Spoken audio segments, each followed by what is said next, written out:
Hace unos días estábamos en una tertulia hablando y surgió un asunto que para mí es interesante y yo creo que se habla poco desde un punto de vista espiritual, ¿no? De la realidad del Estado.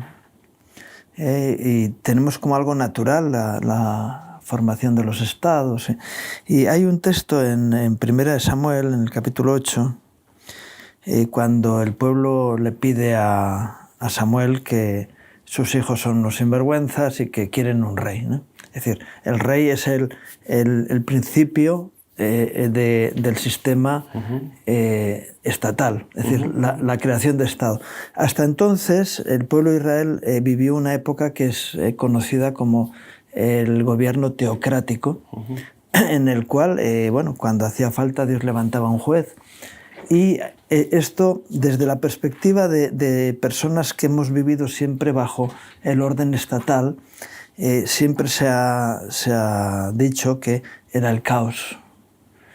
El gran miedo de la anarquía, ¿no? Vamos a decir. Pero, sin embargo, en el orden de Dios, Él busca que cada persona tenga su propio criterio de ser guiado por el Espíritu, ¿no? Entonces dice, y el Señor le dijo a Samuel: oye la voz del pueblo en todo lo que te digan, porque no te han desechado a ti sino a mí, para que no reines sobre ellos. Y ese es el gran conflicto, ¿no? Conforme a todas las obras que han hecho desde el día en que los saqué de Egipto. Ahora pues oye su voz, pero les dice, pero recuérdales, esto es lo que hará el rey que reinará sobre vosotros. Tomará vuestros hijos y los pondrá en sus carros y a su gente de a caballo, para que corran delante de su carro, y nombrará para sí jefes, tal, no sé qué. Tomará vuestras hijas para que sean perfumadoras, cocineras y amasadoras. Bueno, todo esto. Y hay ese precedente y ese ejemplo bíblico de, igual que cuando Moisés va delante del Señor y Dios habla en el trueno, y el pueblo dice, no, lo que queremos es que te hable a ti, no a nosotros, ¿no? Y el Estado, de alguna manera, señorea sobre el pueblo, ¿no? Ese rey que va a diezmar, que va a poner impuestos, que va a llevar a la guerra a la gente. Claro, da seguridad, pero genera cierta esclavitud, ¿no? Un pueblo que sale de la esclavitud de Egipto para entrar en otro tipo de esclavitud, y esa es toda la historia de los reyes de Israel, y luego es el sistema establecido a nivel mundial, y muchos defienden el Estado, ¿no? Yo estaba mirando, claro, el Estado es un sistema organizado frente a un pueblo que es otra historia, ¿no? No sé. Yo empezaría un poquito más atrás. Los primeros sistemas de gobierno, desde el punto de vista bíblico, empieza con los patriarcas, ¿no? Era un sistema... Claro. Bueno, pues, es un sistema sano, sí, ¿no? El otro es un era sistema patriarcal, también era un pueblo en ciernes, iba creciendo. Bueno, la administración y el gobierno eran familiar, etcétera, ¿no? Luego viene la esclavitud y de ahí salen los dos caudillos, ¿no? Uno que representa a Jesús, que es el libertador, que es Moisés, y otro que representa a la Iglesia, que es Josué, que es el que extiende el reino de los cielos, digámoslo así, y reparte la tierra. De ahí surgen los jueces, ¿no? Entonces los jueces es un sistema semianárquico que tiene sus luces y sus sombras. Tampoco se puede decir que era un sistema perfecto, pero bueno, funcionaba más o menos con la intervención de hombres que Dios levantaba oportunamente en momentos de crisis, ¿no? Y de ahí después viene el texto este que has leído y vienen las monarquías. Si el que lea de una forma pues, con cierto sentido crítico y de estudio cómo funcionan las monarquías de todos los libros de Primera, Segunda de Crónicas y Primera, Segunda de Reyes, se da cuenta que prácticamente no hubo ni una monarquía buena, ¿no? Incluso algunas excepciones como David, que podríamos decir que fue una monarquía, bueno, que David era un buen rey, él mismo usó todo el poder del Estado para sus propios intereses. Quiero decir que cuando se vio en una situación complicada, cuando vio que no podía tapar el pecado que había cometido con Betsabé y necesitaba depurar a Urías, pues usó todo el poder del Estado, sus generales, su fuerza de influencia y usó todo el poder del Estado para eliminar a sus contrincantes, ¿no? O sea, quiero decir que el Estado siempre es algo que lleva a la corrupción, ¿no? Entonces, después de todas las monarquías que hubo, tanto de Judá como de Israel, algunas fueron mejores que otras, pero en su mayoría todas, desde el punto de vista espiritual, fueron un desastre. Concluyen con la venida de Jesucristo, ¿no? Entonces Jesucristo viene y viene en el momento peor de la historia desde el punto de vista de tratar de generar un movimiento alternativo. ¿Por qué digo esto? Porque Él llegó en el momento más crucial de la historia, en el cual había la influencia griega, después de las invasiones de Alejandro Magno, que había helenizado toda la región. Era una sociedad impregnada de las filosofías de Platón, Aristóteles y Sócrates, empapada, quiero decir que hasta estaba en auge, digámoslo así. Vino en el momento en que la religión estaba también en su auge con el movimiento religioso de los judíos además vino el momento en que estaba Roma como el sistema más poderoso administrativo y militar, incluso avanzado en cuanto a las leyes administrativas y de gobierno, ¿no? Y ahí llega Jesús y nos habla de un reino, ¿no? Nos habla de un reino en el cual pues, las leyes están para otros, ¿no? Porque el hombre nacido de nuevo no necesita leyes, necesita solamente la guía del Espíritu Santo y el gobierno de Dios. Entonces, después de esta conclusión, llegamos al punto que los estados no dejan de ser una sustitución, digamos, o un parche al fracaso del hombre por su lejanía de Dios y los principios espirituales, ¿no? Entonces viene Jesús y nos plantea un reino en el que las leyes no nos afectan porque el cristiano vive más allá de las leyes impuestas por los hombres, ¿no?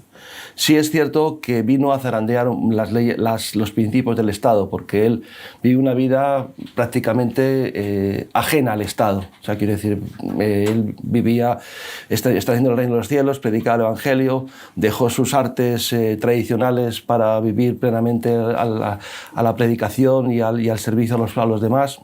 Y así le siguieron miles de personas. Por lo tanto, sacó del sistema establecido a miles de personas que le empezaban a seguir.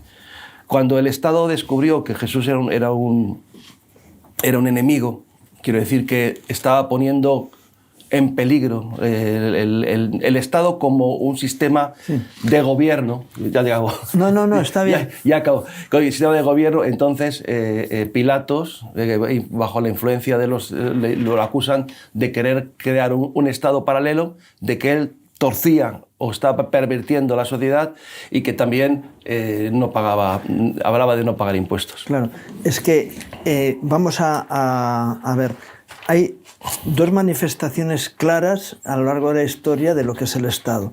Uno es el organismo administrativo estatal y otro es la religión.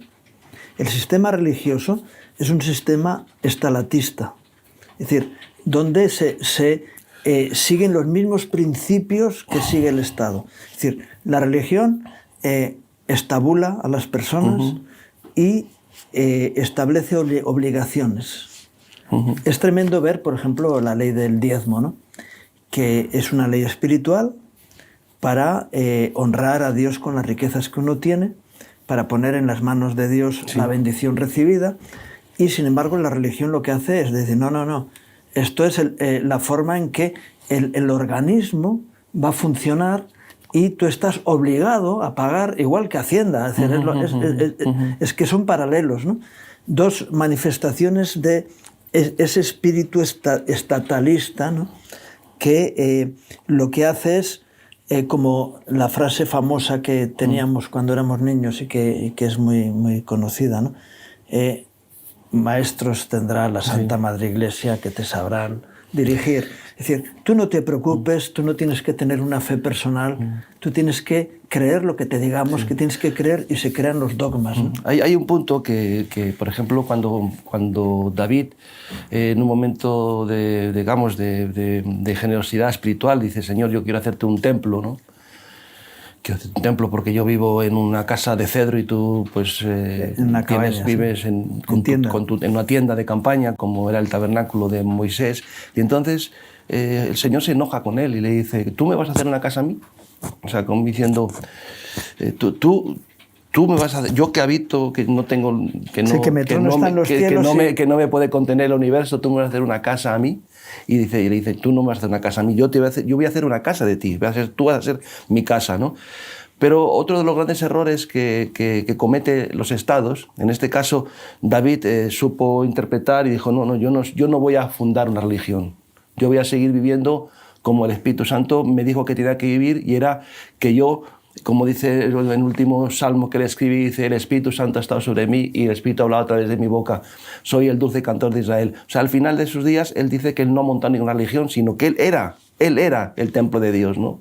En cambio viene Salomón y entonces ya, digamos, instituye la religión erigiendo un núcleo, un centro de adoración, que es el templo físico de piedras, ¿no? Entonces hay un cambio, una transición, ¿no? en el que en el tiempo de David el templo era el propio rey, era él la persona, era el lugar donde Dios habitaba, donde él se sentía contento, donde Dios se sentía a gusto en el corazón del hombre. Y de repente viene Salomón y bueno, pues construye el principio de la religión, que es el templo, la estructura humana de piedra que representa eso, pues la base de la religión. Entonces, es otro aspecto que yo creo que los estados y las religiones puede ser que tengan siempre puntos en común. Claro.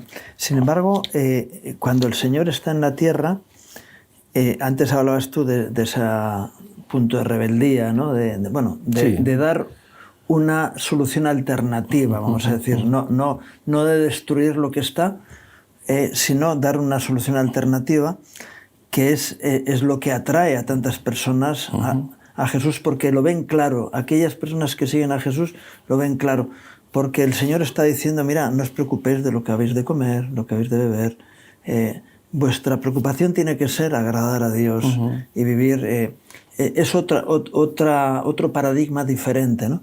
Sin embargo, el sistema va a intentar absorber y controlar, y de hecho tenemos en este tiempo la gran amenaza de un gobierno mundial, de estados cada vez más fuertes. Nos quieren quitar el dinero, para que... Control absoluto.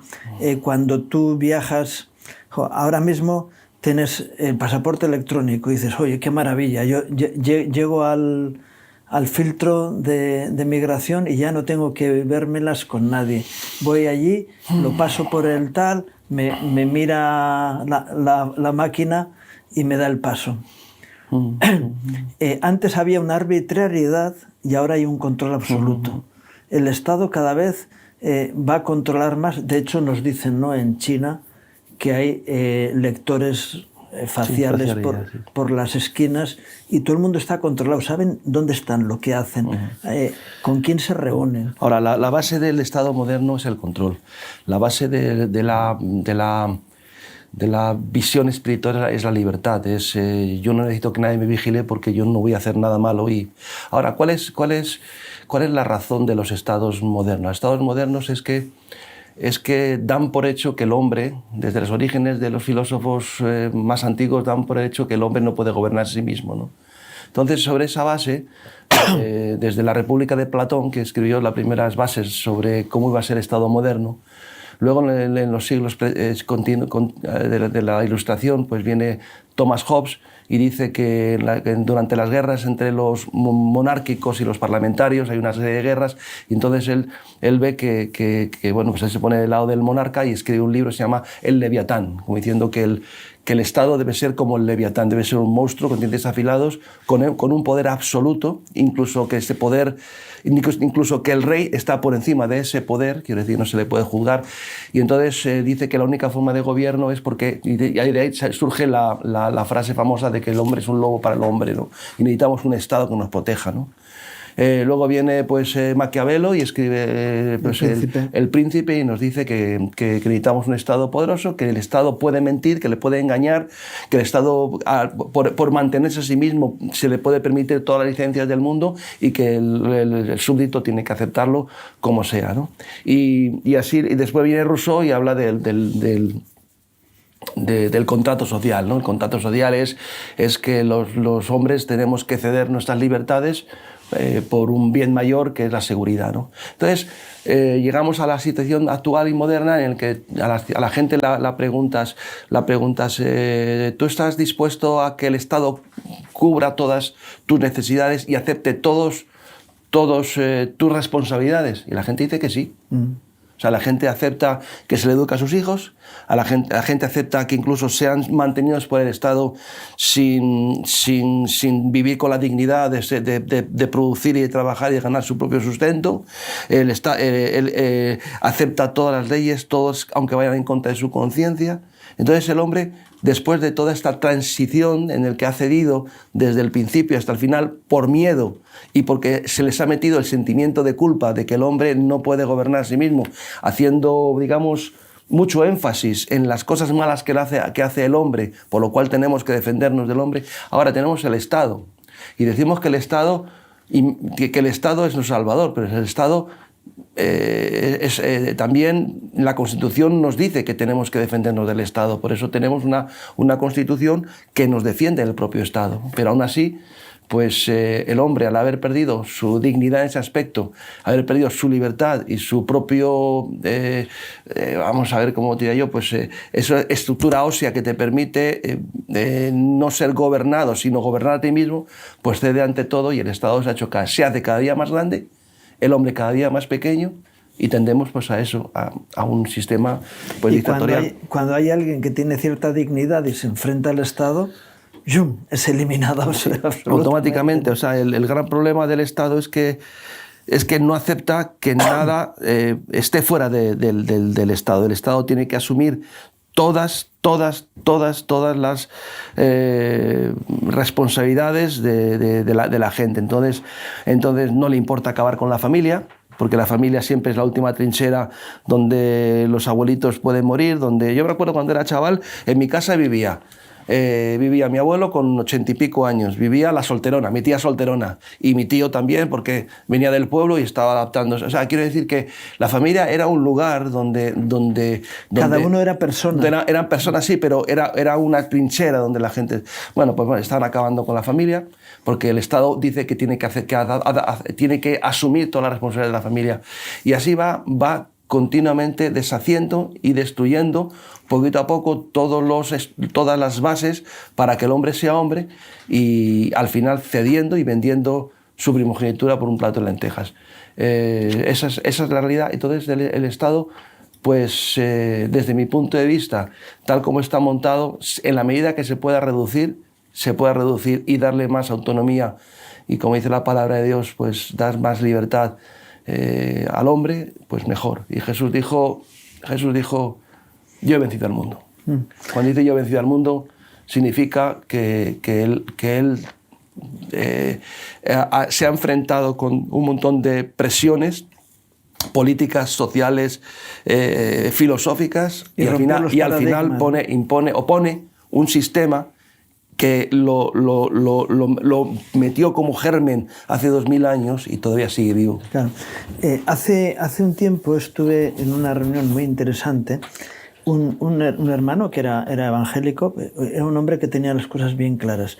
Y él decía, vamos a ver, en los paradigmas que hay para el ser humano está, por un lado, la posibilidad de que Dios exista y gobierne, ¿no? Esto que hablábamos de la teocracia, que hoy en día le llaman teocracia a algo que es falso, porque no es teocracia, son gobiernos religiosos que han quitado a Dios del medio también. Bueno, y él decía, vamos a ver, cuando Dios gobierna, el individuo tiene dignidad y tiene una posición y cada individuo es una persona con una identidad independiente y con una realidad, con una serie de dones y de capacidades que Dios quiere que se desarrollen. Porque Dios quiere que la gente desarrolle los dones que ha puesto en él, ¿no? Entonces, el Estado, que es una figura que podría ser beneficiosa en el aspecto de que sea una organización administrativa que lo que hace es ayudar a la persona a desarrollar su realidad. En el aspecto religioso sería lo mismo. Un sistema que lo que hace es estabular a las personas y decir, no, tú tienes que creer esto. Sí, lo mismo, sí. O decir, no, qué bueno que tú tengas tu fe personal, desarróllate en tus dones, en la gracia que Dios te da, y vamos a salir todos beneficiados del desarrollo de tu propia personalidad. Ese es el sistema que vino Jesús a mostrar, ¿no? Y por eso cada uno eran una persona súper valiosa. Vales más que el mundo entero, les dijo a sus discípulos. Claro, eso daba una oportunidad a las personas de ir para arriba. Bueno, ahora, si quitamos a Dios de la ecuación, necesitamos estructuras fuertes que controlen a las personas. Y entonces ahora, en lugar de ser Dios, es el Dios Estado o el Dios religión. ¿Quién gobierna sobre ti? Lo que estabas diciendo. No, yo te voy a decir cómo tú tienes que ser. ¿Por dónde tienes que ir? Es verdad que alguien diga, hombre, necesitamos leyes en la carretera para que la gente vaya por el carril de la derecha, o como hacen los anglosajones que van al revés. Pero es algo que se ha establecido y que, de alguna forma, por consenso, todos... Bueno, hay una serie de normas que es, bueno, el horario para trabajar, yo qué sé. Este tipo de cosas. Hay organizaciones que deben de existir, pero que deben de estar para ayudar a las personas. Los jefes. Un jefe que tiene en cuenta a Dios, que tiene temor de Dios, va a ser instrumento para levantar a las personas que están debajo suyo, ¿no?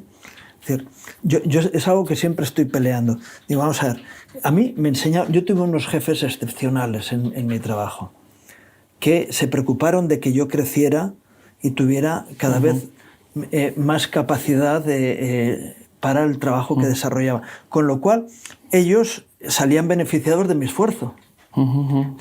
Si yo te ensalzo, te levanto, te capacito, luego tú vas a hacer un montón de cosas que vienen en mi cartera como beneficio mío. Es decir, fíjate, tu equipo es un equipo que funciona fenomenal porque te has preocupado de que sean gente que crezca.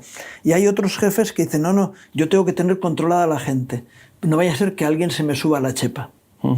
Y entonces cortan, no les dejan crecer, para que estén todos bajo su paraguas, ¿no? Y ese es el sistema diabólico, el torcido, y el que impera en la sociedad. Entonces, cuando el Estado o la religión ocupan el lugar de Dios, ya tenemos perdida la historia. Porque Dios que te creó quiere que tú te desarrolles. Y la sociedad, es decir, el Estado que te controla, no quiere que tú crezcas. Es decir, uno de los grandes problemas que tienen los Estados es movimientos revolucionarios, ¿no?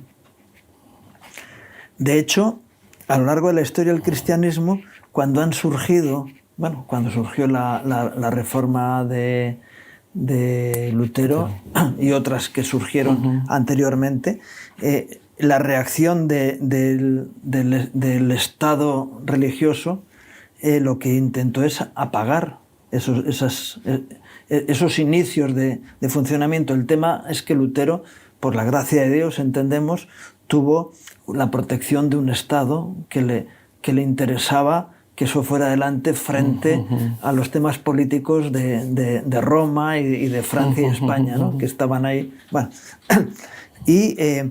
pero siempre es el mismo problema. Cuando surge una situación, es más, en este tiempo, cuando en una congregación hay un mover del espíritu, las autoridades tiemblan, porque no pueden controlar. Y oye, aquí que nadie profetice, ¿eh? Si vas a profetizar, me lo dices primero a mí, no vaya a ser que digas algo incorrecto.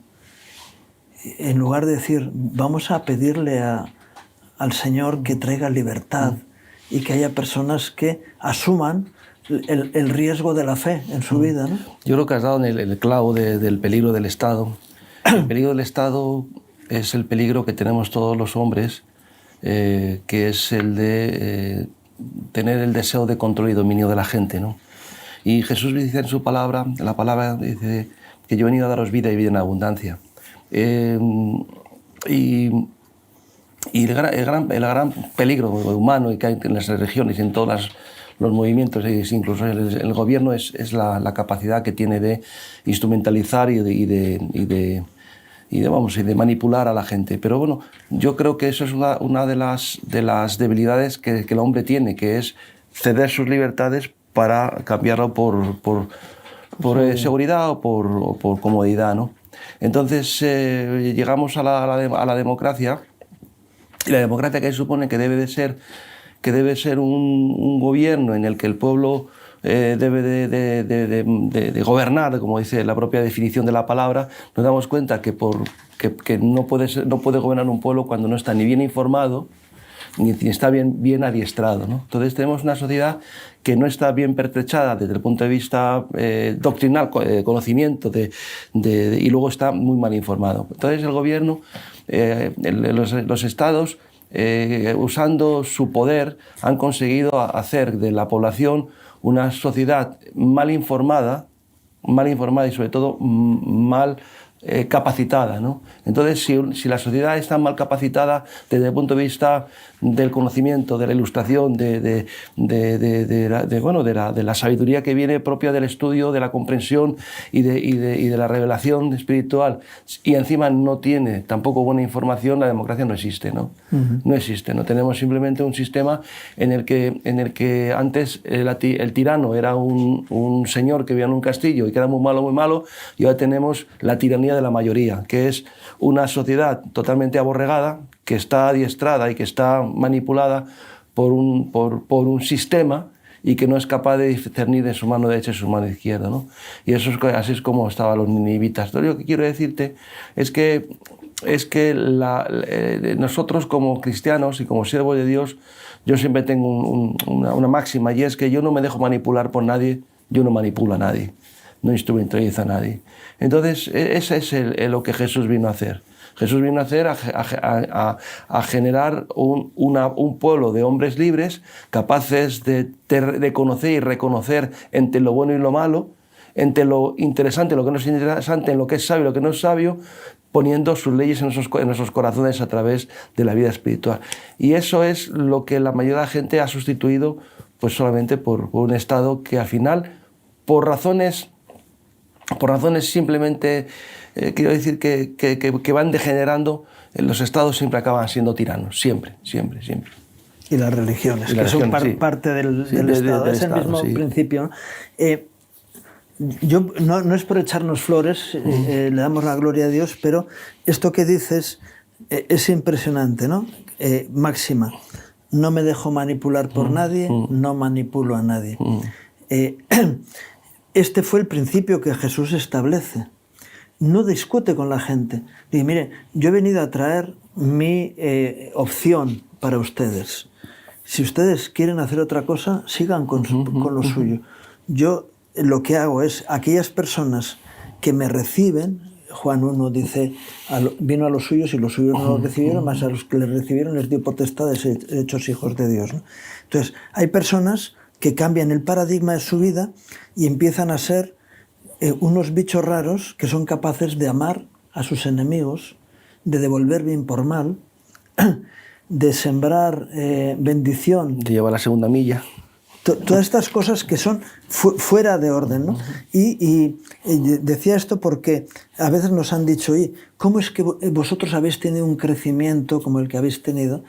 De una forma, bueno, ocurrió con la Iglesia de Filadelfia, con los gitanos en España, que hubo un mover espiritual que lo que hizo fue romper estructuras humanas para generar una estructura que venía de la parte de Dios. Y eso ha ocurrido con nosotros. La tendencia del corazón del hombre es estructurar, es decir, establecer estado. Establecer estado. Y sin embargo, dice la palabra que donde está el Espíritu del Señor, allí hay libertad. Y cuando estamos en ambientes de libertad, uno se siente confiado en la libertad. Es decir, es que el otro sistema es mentiroso. Yo recuerdo el año 2001, cuando las Torres Gemelas, que nos tocaba viajar por los países, cómo de poder entrar en un avión con libertad, sin controles, ya nos pusieron un arco, teníamos que quitarnos toda la ropa, bueno, un montón de cosas, los zapatos, te cacheaban, en aras a la seguridad. Y resulta que en 24 años no ha aumentado la seguridad. Es decir, cada vez vamos teniendo los mismos problemas, pero ahora hay un control mayor, ¿no? Y yo recuerdo la anécdota que nos contaron en un aeropuerto en Texas, que una mujer se le ocurrió decirle al representante del Estado que estaba allí, que creo que eran militares en ese momento, ¿qué piensa? ¿Que voy a llevar una bomba en la maleta o qué? Dijo... La palabra bomba. La palabra bomba la detuvieron y fue delante de un juez y creo que la condenaron a 4 años de prisión por decir una palabra en contra de lo que estaba ocurriendo y que se sentía, como es... privada de sus libertades, es decir, abusada por el poder del Estado, ¿no? Y dices, anda, en esto es en lo que nos estamos metiendo, frente a ese sistema que llevó a nuestro ministerio a tener un crecimiento inusitado. Y te encuentras, todo el mundo comete errores, pero te encuentras con gente con una dignidad y con una capacidad, gente que eran desechados de la sociedad, te los encuentras dirigiendo aspectos de la obra porque han tenido la libertad, es decir, se han sentido en un ambiente de libertad donde han podido desarrollarse, ¿no? Y dices, pues yo nunca pensaba que esta persona... Esa es la gracia y la unción que Dios pone en aquellos que con un corazón limpio quieren caminar en otro orden diferente al establecido. Mira, yo creo que sí, estoy de acuerdo contigo totalmente y has tocado un punto muy interesante, y es que el crecimiento exponencial de nuestro ministerio, fundamentalmente, resumiéndolo más brevemente, es en que queríamos vivir o replicar el Evangelio en su literalidad, ¿no? Entonces, vivir el Evangelio en su literalidad pues de alguna forma te lleva a distanciarte del sistema de este mundo, ¿no? Quiero decir que si nosotros nos hubiéramos sometido, hubiéramos tenido que sujetarnos a todas las directrices del gobierno, pues no hubiéramos podido crecer porque no hubiéramos sido una alternativa. Entonces nosotros fuimos una alternativa y la gente enganchó, digamos, de alguna forma con este proyecto, era porque veían que era algo genuino y auténtico, ¿no? El tratar de vivir de una forma literal el Evangelio. O sea, y cuando digo esto, digo que en sus áreas más radicales, ya no solo me refiero en no robar o no mirar, sino en no tener nada propio, en poner todos los bienes al servicio de los demás, al no buscar la gloria de este mundo, a no buscar la aprobación y el reconocimiento social, al simplemente servir al prójimo de una forma totalmente sin tener una repercusión de ningún aspecto, ni social ni económica. Esto generó pues un movimiento espiritual y un movimiento humano que nos hizo llegar hasta 70 países con este proyecto. Pero esto realmente también ha sido lo que ha enfadado al sistema. O sea, el sistema como gobierno, como Estado, es lo que no le gusta. Que haya movimientos que sean digamos, alternativos al de este mundo, ¿no? Y sin salirnos de la ley, ¿no? Entonces yo creo que que ahí tenemos el problema más grave con el sistema actual es ese, ¿no? Pero que nuestro crecimiento fue basado especialmente en que enamoró en nuestro movimiento por causa de vivir el Evangelio radical, ¿no? Sí, y el tema del control frente al servicio, ¿no?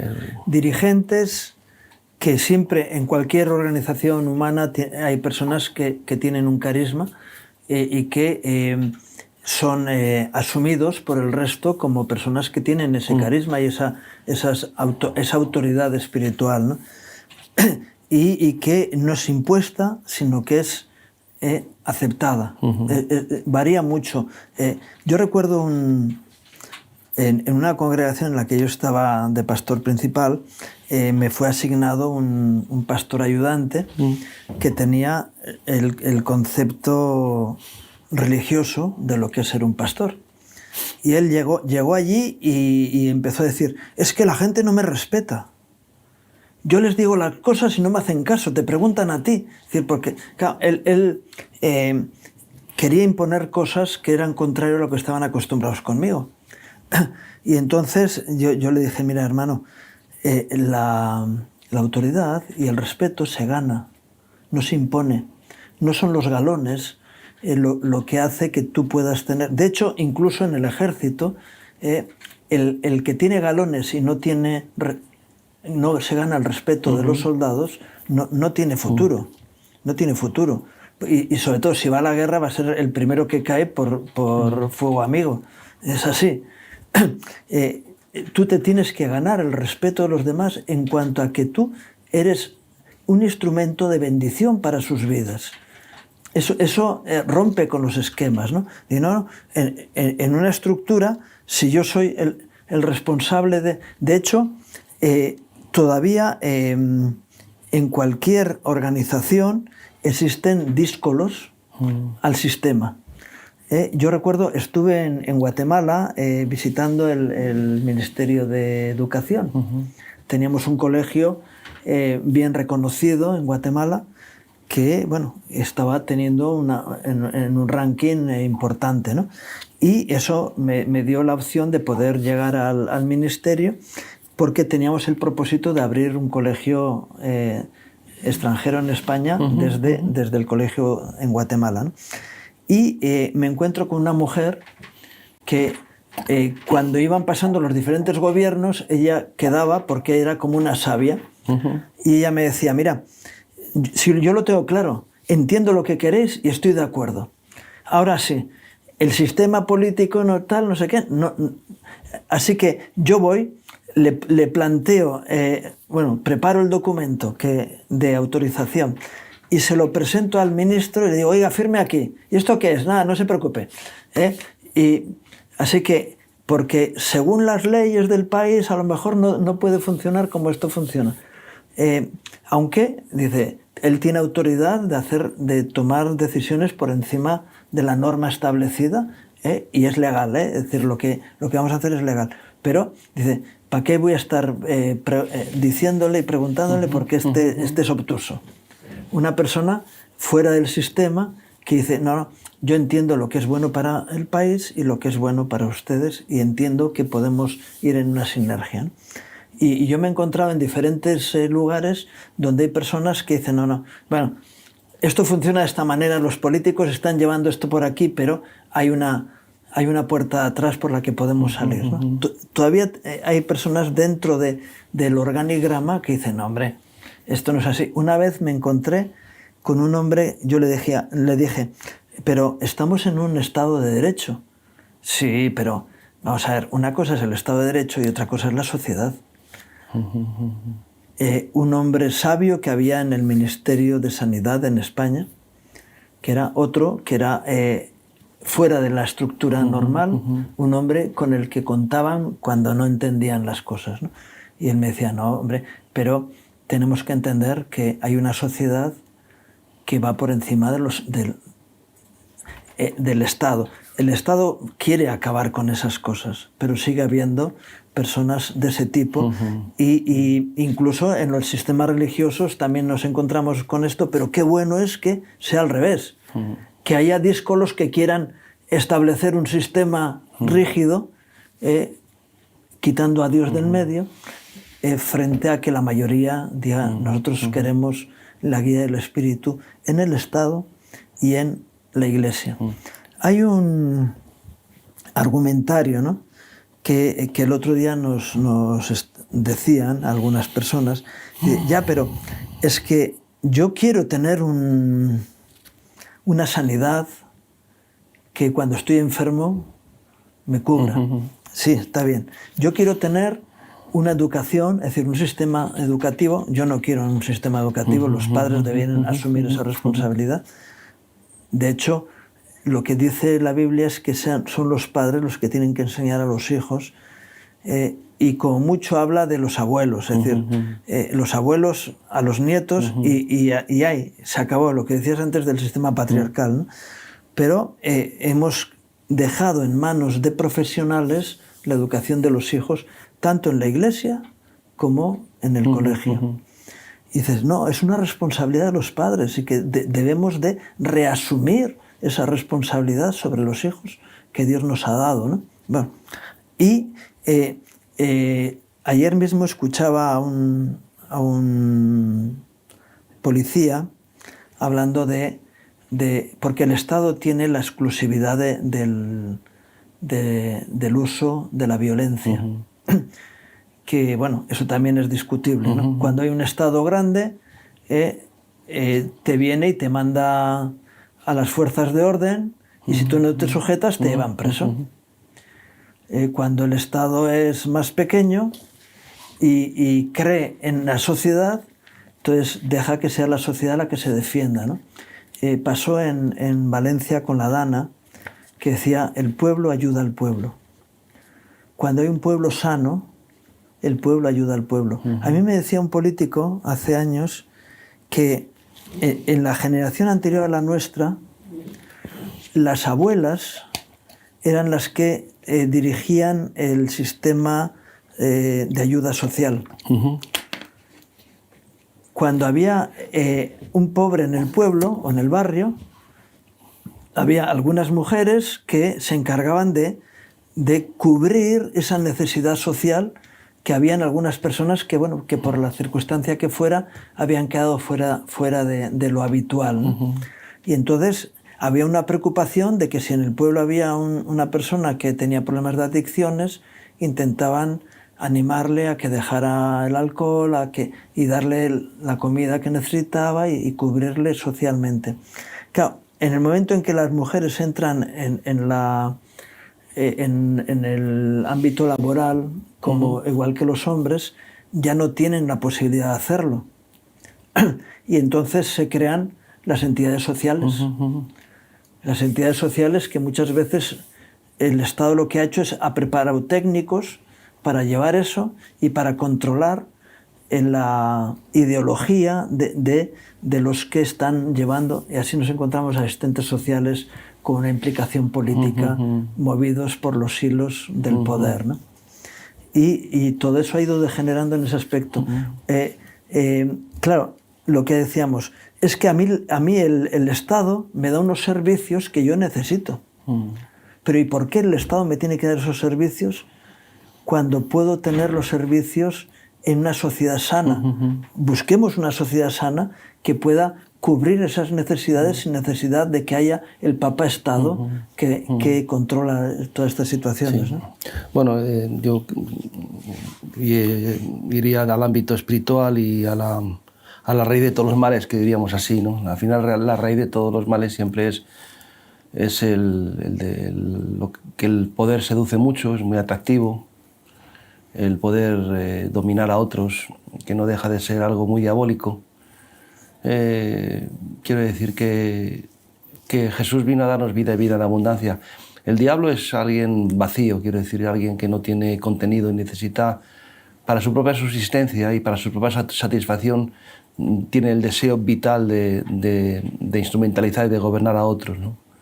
Desde los orígenes de la Biblia, pues el primer grande de la historia, impulsado pues por poderes y probablemente no muy sanos, muy turbios, pues se levantó Babel, ¿no? La Babilonia, ¿no? Y era llegar a ser Dios sin Dios, ¿no? O sea, llegar al cielo en una torre construida por hombres sin la participación de Dios, ¿no? Y sin tener en cuenta a Dios, ¿no? Todos los estados están destinados a, como todas las civilizaciones, están destinadas a la destrucción todas. Y nosotros estamos llegando prácticamente al límite ya como sociedad, como civilización, y todas las civilizaciones cuando se destruyen acaban siendo sustituidas por otras inferiores. Quiero decir que eso es lo terrible. La visión de Nabucodonosor, ¿no? Sí, o sea, todas las civilizaciones caen, ¿no? Y son sustituidas siempre por una inferior, ¿no? Y es cuando llegan a ese punto de tanta soberbia, tanta arrogancia y con tanto deseo de poder y tanto menosprecio por el alma humana y por la dignidad humana que llegan a las autoridades a decir y a pensar y a creer que si no es por el Papa Estado, si no es por el Estado, el hombre es incapaz de sobrevivir, ¿no? Lo que pasa es que el hombre se ha hecho cómodo, se ha hecho tranquilo, se ha hecho totalmente aborregado y no quiere ni cree que el hombre puede crear estructuras probablemente tan eficaces y más baratas que las de los estados, ¿no? Entonces, pero al final yo simplemente quiero decir eso, que el Estado no es otra cosa que una manifestación diabólica del deseo de poseer a otros, ¿no? Jesús viene a darnos vida en abundancia, el diablo dice que él quiere poseernos, quiere gobernarnos, quiere asimilarnos, ¿no? Y entonces el Estado es una forma más de sistema de asimilación de voluntades, de almas y de espiritualidades que nos llevan, pues eso, a una vida sometida con una serie de gratificaciones muy naturales y muy pobres, a las cuales cuando el hombre llega al final de sus días siente que su vida ha sido un fraude y un fracaso, ¿no? Y a mí una de las cosas que más miedo me dan es llegar al final de mis días y creer que mi vida es una farsa y que mi vida no ha tenido nada más que ha sido un salir de la matriz de mi madre al cementerio sin haber tenido ninguna transición y de crecimiento y de vida que merece la pena haber sido vivida, ¿no? Y los estados no dejan de ser mausoleos gigantescos donde se entierran miles de personas con capacidades espirituales y de vida que acaban siendo, pues eso, vendidas por prebendas naturales y carnales que al final pasajeras y que dejan al hombre vacío, ¿no? Sí. Has tenido la oportunidad de vivir y de visitar diferentes sistemas estatales, ¿no? Tenemos el paradigma de lo que es los Estados Unidos, por ejemplo, donde dicen, no, es que ahí no hay seguridad social, bueno, o la que hay, uno se la tiene que buscar por su cuenta, etc. Y es un Estado relativamente reducido frente a una sociedad potente, ¿no? Bueno, lugares como España, que bueno, está en una situación intermedia, pero tenemos el ejemplo de la Unión Soviética. Digo de la Unión Soviética porque era el Soviet dirigiendo, que fue a destruir las familias, a llevarse a los niños y educarlos desde el Estado y crear una sociedad sin alma. Es curioso que muchas veces te encuentras con gente que viene de Estados Unidos y dice, esta gente sabe mucho, pero son como niños. Viven en una situación de burbuja, sí. No, de inocencia, donde, claro, si vives en un ambiente de libertad, ahí hay mucha inocencia porque crees que todo el mundo es bueno y todo el mundo no es bueno. Y sin embargo, el otro sistema es un sistema que lleva al control absoluto, que no puedes comentar nada con nadie porque el vecino al lado tuyo te puede denunciar porque has dicho algo contrario al Estado y el Estado viene a por ti, ¿no? ¿Cuál es el resultado? Y bueno, y tenemos los estados teocráticos de Arabia, de África, los islamistas, y también en la India con todas las religiones que tienen control. Fíjate, las castas sociales en la India, por ejemplo, el control absoluto, saltar de una casta a otra era imposible porque eso está establecido así. Bueno, a través de la revolución de Gandhi, pues cambiaron las cosas legalmente, pero no en la estructura social, ¿no? Pero bueno, unos países que van recibiendo un beneficio donde la sociedad es más efectiva y próspera, ¿no? Y otros sitios donde cada vez la situación es más difícil y más débil, ¿no? Sí, donde el Estado es más pequeño y donde la iniciativa privada y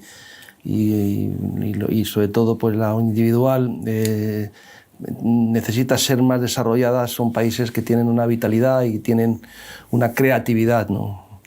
Lo que pasa aquí en España estamos de alguna forma muy mal informados sobre cómo es la sociedad americana, aunque la sociedad americana en los últimos años también ha ido decayendo como todas, ¿no?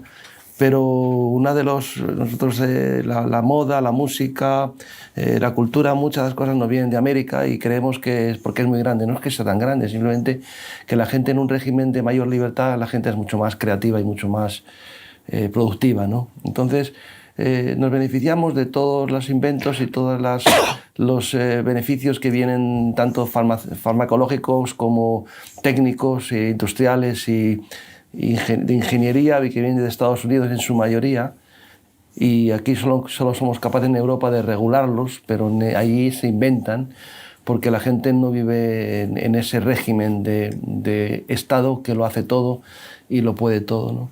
Y bueno, como hablabas de la India pues es otro sistema, la religión es un sistema de gobierno también en el que el Estado pues usa la religión para tener a la gente sujeta y sometida, como en el Islam, porque así una sociedad homogénea, una sociedad es mucho más fácil de gobernar que una sociedad heterogénea donde la gente es libre y piensa como quiera, ¿no?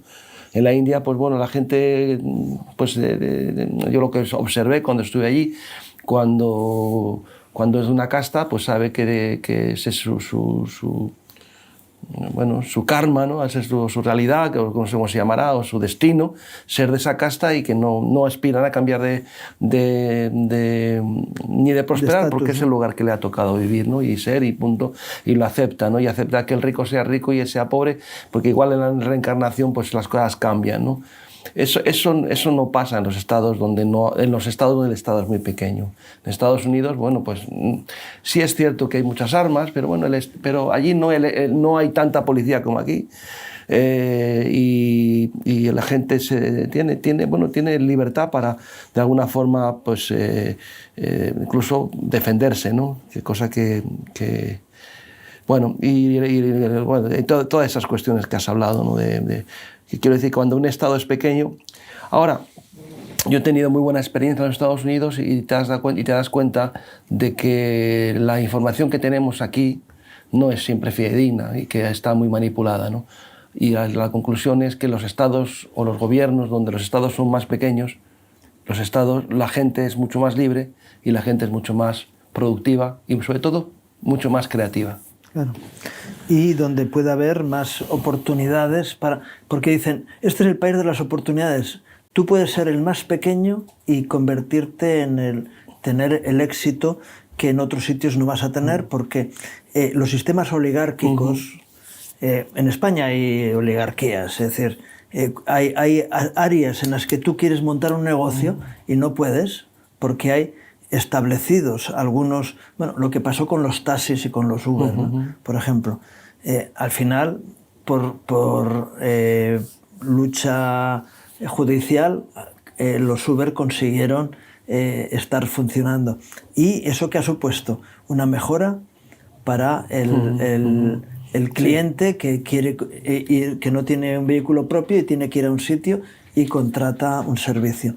Y dice, pues qué bueno. Digo, no, porque tenemos un sistema establecido. Los taxistas a lo mejor se enfadan conmigo, pero la realidad es esa. Donde hay libertad, hay muchas más oportunidades, ¿no? Es que las normas encogen y apresionan al hombre, y cuando hay exceso de normas y presión policial y presión política, el hombre acaba reducido a ceniza.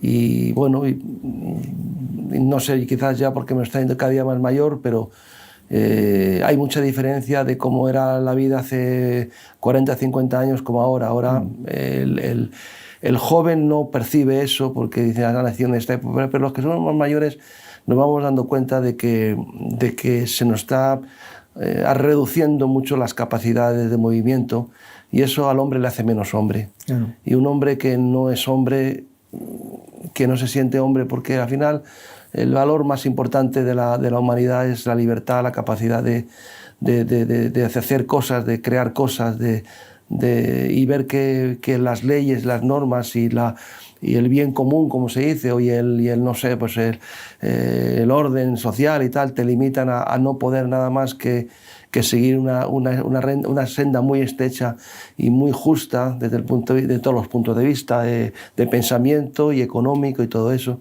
Pues al hombre se le reduce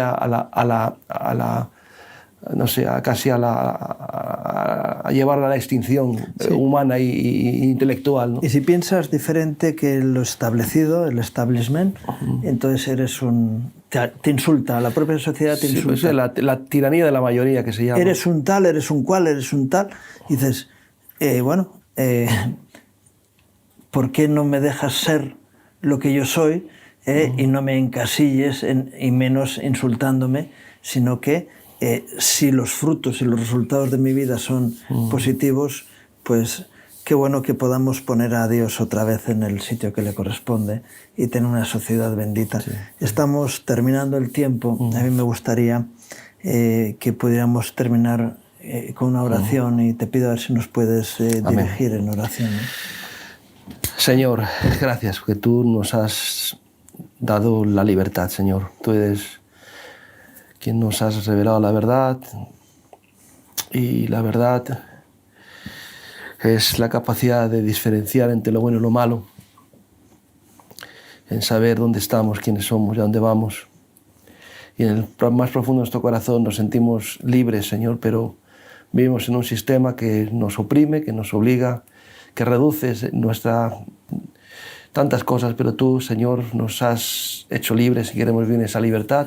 Y te pedimos que podamos influenciar, fluir y llevar tu mensaje de evangelio, que es totalmente beneficioso para las almas de las personas, que rompe cadenas, sana corazones y hace al hombre totalmente operativo, libre y capaz de vivir una vida mucho más óptima, Señor. Te pido en nombre de Jesús que podamos ser instrumentos de la extensión de tu reino aquí en la tierra, que es el verdadero sistema que hace al hombre totalmente libre. En el nombre de Jesús. Amén. Amén.